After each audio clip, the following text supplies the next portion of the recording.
वो जहां ना मिला, मेरे वतन जैसी ना जमीन ना कोई आसमां मिला। 78वें स्वतंत्रता दिवस के इस कार्यक्रम के अंदर उपस्थित मंच पर दरियावद उपखंड अधिकारी महोदय, तहसीलदार महोदय, सीबीओ सर, अन्य विभागों से आए हुए, साथ में पुलिस विभाग से, दरियावद के तमाम कर्मचारी बंधुगण, दरियावद से आए हुए विभिन्न गांवों से पधारे हुए मेरे इज्जतदार माताएं, बहनें, नौजवान, युवा साथी, वो मेरे सामने बैठे इस समाज व देश का भविष्य, मेरे छोटे भाई बहनों, आप सभी को इस 78वें स्वतंत्रता दिवस की मैं हार्दिक शुभकामनाएं देता हूं। साथ ही आज का दिन यहाँ पर पत्रकार बंधु और पुलिस प्रशासन के जो जवान आए हैं उनको भी मैं बधाई देता हूं।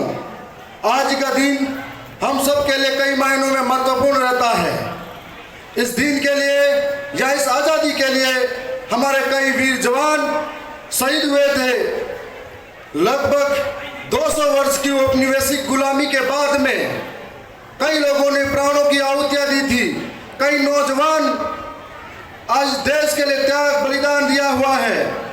जब हमारे देश की आज़ादी की लड़ाई लड़ी जा रही थी तब इस देश के अंदर हिंदू हो या मुस्लिम हो या सिख हो या ईसाई हो, सब ने अपना तन मन धन दिया, सब ने अपना बलिदान न्योछावर इस देश के लिए किया था। ये आज इस झंडे के नीचे एक ऐसा दिन आता है जिस दिन सारी नफरतें निकल जाती हैं और इस झंडे के दिन में हिंदू मुस्लिम सब एक साथ मिलकर इस दिन को मनाते हैं। कितना गौरवान्वित महसूस करने वाला दिन है। ये समय हमारे कई ऐसे नौजवान हुआ करते थे, वो आजादी का समय था जब हिंदू भूखा मरता था तो मुसलमान उसके घर खाना देने जाता था। यदि मुसलमान बीमार होता था तो हिंदू उसके घर में इलाज करने के लिए जाता था।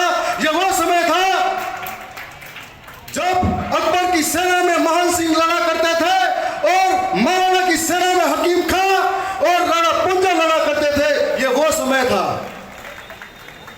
यह वो समय था जब हमारी धार्मिक नफरतें नहीं हुआ करती थी और उस देश के लिए, इस माटी के लिए अपने प्राणों को, लहू को देने के लिए तैयार थे। भगत सिंह, राजगुरु, सुखदेव, बिस्मिल्लाह, ऐसे कई तमाम लोग हुआ करते थे इस माटी के लिए। जब ये देश छोड़ के गए थे उनकी आंखों में बहुत बड़े सपने थे और उन सपनों के साथ में हमारा देश आगे बढ़ने की तैयारी में है। जब आज़ादी इतनी सस्ती नहीं मिली है और आज़ादी मांगने से नहीं मिलती है, ये हमारा हक है जिसे छीनना पड़ता है, लड़ना पड़ता है, त्याग करके स्वीकार करना पड़ता है। कई माँ की खोख सुनी हुई थी तो कई पिता का सहारा छूटा था तो कई भाइयों का सहयोग टूटा था। तो इस तरीके से हम सबके सहयोग के आज हम इस मुकाम पर हैं। आज उन तमाम वीरों को मैं याद करना चाहूंगा जिन्होंने देश के लिए प्राणों की आहुतियां दी है। साथ में अभी जो कार्यक्रम हो रहा था, मुझे याद आता है इस देश को तरक्की में लाने के लिए हम जब यहाँ पर कार्यक्रम मना रहे हैं, चैन से अगर सोते हैं, चैन से अगर घूमते हैं तो देश की बॉर्डर पे जो रक्षा करने वाले नौजवान हमारे देश के जवान हैं, चाहे वो कश्मीर का बर्फीला पहाड़ हो, चाहे रेगिस्तान का इलाका हो, जहाँ पर रात दिन तैनात उन नौजवानों को, उन देश के जवानों, शूरवीरों को मैं नमन करता हूँ जिनकी वजह से ये वतन पर हम आजाद घूम फिर रहे हैं। साथ में आज के इस कार्यक्रम के अंदर हमने सारी चीजें देखी, बड़ा गर्व महसूस हुआ। सबने अपनी अपनी तैयारी के साथ में रखा। देश दुनिया में तरक्की कर रहा है परंतु हमारे सामने कई चुनौतियां आज भी सामने खड़ी है।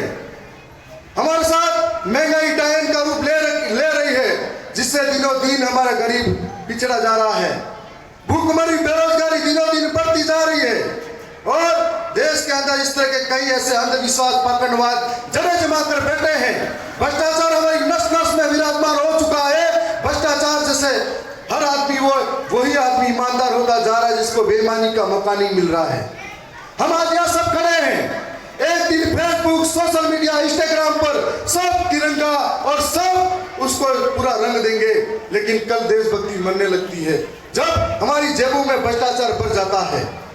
हम लोग, मैं आप सबसे ये कहना चाहता हूँ, हम लोग जिस जगह पर खड़े हैं, जिस पद पे जो जिम्मेदारी है, चाहे वो किसान हो, चाहे वो शिक्षक हो, चाहे कोई राजनीतिक पद पे हो, चाहे किसी विभाग में हो, यदि हम लोग ईमानदारी से अगर हमारे देश के लिए और देश के जो शहीद हुए उनके सपनों को साकार करना चाहते हैं, तो उनके सपनों के लिए हम ईमानदारी से काम करें। जैसे मैं विधायक पद पे हूँ, मैं मेरी गरिमा के अनुसार इस समाज के लिए, इस देश के लिए काम करूं, तभी सार्थक होगा देश के वीरों का बलिदान। और यह प्रयास जिन देश के वीरों ने छोड़ के हमारे लिए गए थे, हम सब मिलकर इसको आगे बढ़ा सकते हैं। हम सब मिलकर प्रयास करेंगे तो इस देश को उन्नति में कभी रुकावट नहीं आएगी।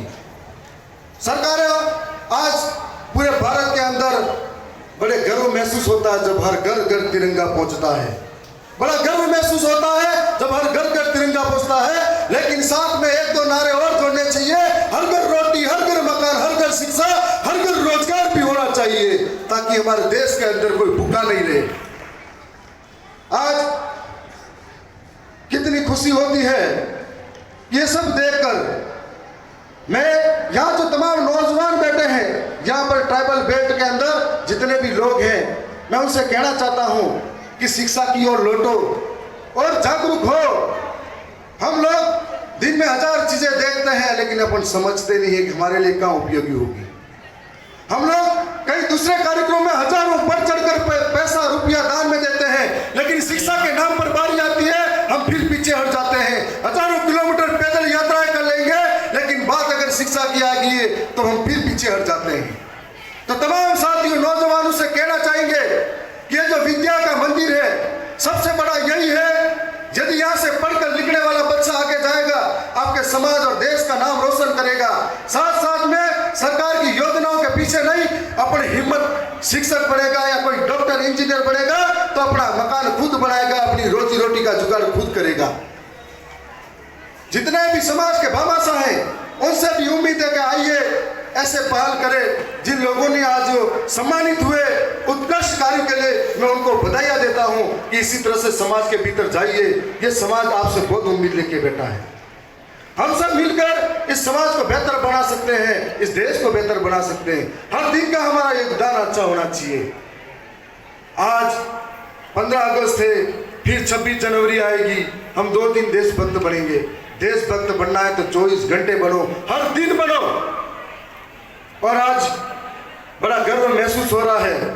साथ में यहाँ जो कार्यक्रम हुए, जिस तरीके का उत्साह इस यहाँ पर मुझे नौजवानों में देखा, बच्चों में देखा, हर कार्यक्रम में, और जिन्होंने इस कार्यक्रम में तैयारियां करवाई, उनको भी बधाई देता हूँ कि आपने शानदार प्रस्तुतियां करवाई, शानदार परेड का आयोजन हुआ। एक खेद मेरे मन में आ गया कि 80% ट्राइबल बेल्ट के अंदर एक भी ट्राइबल कल्चर का कोई सॉन्ग नहीं दिखा। ये थोड़ा सा मेरे अंदर आ गया था। मैं उम्मीद करता हूं कि अगली बार वो भी चीजें आए तो बेहतर लगेगा। साथ साथ में इस मंच पर जो मौका मिला है, आपके बीच में भरोसा करके भरोसा दिला रहा हूं, जब मौका मिलेगा देश और समाज के लिए कभी पीछे हटने वालों में से नहीं हूं। मुझे याद है कि हमारे समाज के, देश के कई वीर थे, जब भगत सिंह, सुखदेव, राजगुरु, माँ बिरसा मुंडा जैसे कई ऐसे अनाम स्वतंत्रता सेनानी का नाम आता है जिन्होंने जवानी में इस देश के लिए कुर्बानी दी थी। और मुझे राजस्थान विधानसभा की जनता ने, दरियावत की जनता ने राजस्थान विधानसभा में सबसे कम उम्र का नौजवान बनाकर भेजा है। तो मैं वहाँ की जनता का धन्यवाद करता हूँ कि मैं भी इस जवानी में कुछ करके चला जाऊँ। ये मैं ये कहना चाहूँगा। आज मैं अंत में इतना ही कहूँगा, उन वीरों को फिर से याद करता हूँ और 1-2 लाइन कहूँगा कि काश मेरी जिंदगी में सरहद की कोई शाम आ जाए, काश मेरी जिंदगी में सरहद की कोई शाम आ जाए, मेरी जिंदगी मेरे वतन के काम आ जाए।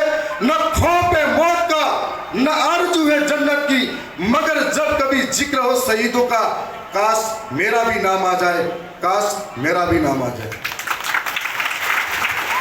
पुनः आप सबको बहुत बहुत धन्यवाद, बधाइयाँ। इस कार्यक्रम में आए हुए पत्रकार बंधु, पुलिसकर्मी, तमाम विभाग से आए हुए कर्मचारी बंधु, उन सबको मैं बधाइयाँ देता हूँ। आने वाले समय में इस बार जो मंच पे सम्मानित हुए वो आप सबके लिए प्रेरणा है। आने वाले समय में आप सब इस मंच पे आइए और सम्मानित होइए, ये हम सब के लिए गर्व का पहल है। धन्यवाद। जय जोहार। मैं बता दूं कि मैं स्थानीय पंचायत भांडला के अंदर खेल मैदान के लिए कब से जमीन पड़ी थी, लेकिन हम पहल कर रहे हैं और हमने सेंक्शन भी वहाँ निकाली है। वीडियो साहब भी मौजूद है। हम मिलकर वहाँ पे लगभग 40 से 45 लाख का खेल मैदान बनाएंगे। साथ में गरियाबंद के कोई भी विद्यालय हो, पूरे ब्लॉक के अंदर यदि वहाँ के जो मुखिया है पंचायत के, वहाँ के जो बीडीओ है, उनका सहयोग मिलता है तो मिलकर हम लोग हर स्कूलों में मैदान बनाने के लिए तैयार हैं। साथ में एक और बात बताना चाहूँगा, इस गरियाबंद जो विद्यालय है, गुरुजी ने बताया था, मैं इस विद्यालय के लिए 6 लाख की स्वीकृति अगर थोड़े दिन बाद निकालने के लिए तैयार हूँ। साथ में यह भी बताना चाहूँगा कि मुझे नौजवानों के लिए, और यहाँ मेरे छोटे भाई बहन हैं, मैं एक साधारण परिवार से हूँ और आपके बीच में से निकला हूँ, जनता ने जिताया है, तो मुझे जब भी मौका मिलता है शिक्षा की बात करने का, तो राजस्थान की विधानसभा के अंदर आप सबके लिए हमेशा आवाज उठाता हूँ। आप ही मेरी ताकत हो, आपके विश्वास के दम पर मैं वहाँ खड़ा रहकर भी 125 पे भारी पड़ूंगा, यह आपको बताना चाह रहा हूँ। आप सबका पुनः बहुत बहुत धन्यवाद।